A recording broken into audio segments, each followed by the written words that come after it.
लकड़हारा।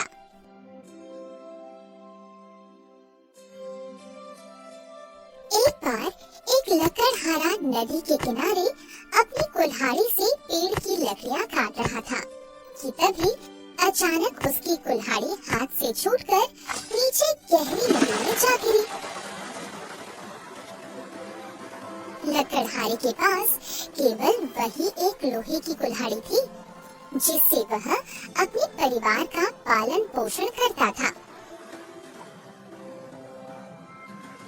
लकड़हारा फूट फूट कर रोने लगा।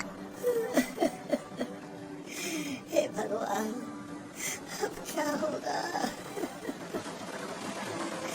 हे भगवान, अब क्या होगा? इस प्रकार लकड़हारे के रोने की आवाज सुनकर नदी से एक देवी प्रकट हुई और लकड़हारे से उसके रोने का कारण पूछने लगी।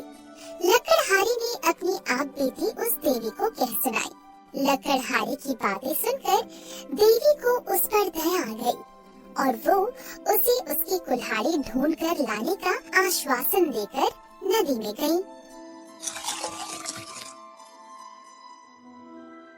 कुछ ही देर में एक सोने की चमचमाती कुल्हाड़ी हाथ में लेकर नदी की देवी प्रकट हुई और लकड़हारे से बोली, क्या ये कुल्हाड़ी तुम्हारी है? लकड़हारे ने कुल्हाड़ी को ध्यान से देखा और रोते हुए कहा, नहीं देवी, ये मेरी कुल्हाड़ी नहीं। लकड़हारे का उत्तर सुनकर नदी की देवी एक बार फिर नदी में गई और इस बार एक चांदी की कुल्हाड़ी हाथ में लेकर प्रकट हुई और लकड़हारे से फिर वही सवाल किया। लकड़हारे ने उदास होकर कहा, नहीं नहीं देवी, ये कुल्हाड़ी भी मेरी नहीं है। इस प्रकार लकड़हारे को निराशा होते देख नदी की देवी शीघ्रता से नदी में गई और इस बार उसकी लोहे की पुरानी कुल्हाड़ी लेकर प्रकट हुई।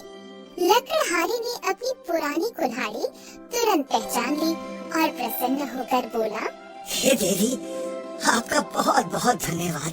यही है मेरी लोहे की कुल्हाड़ी। अब मेरा परिवार भूखा नहीं मरेगा। नदी की देवी लकड़हारे की ईमानदारी देखकर बहुत ही प्रसन्न हुई और उन्होंने सोने और चांदी की कुल्हाड़ी भी लकड़हारे को उपहार के रूप में दे दी।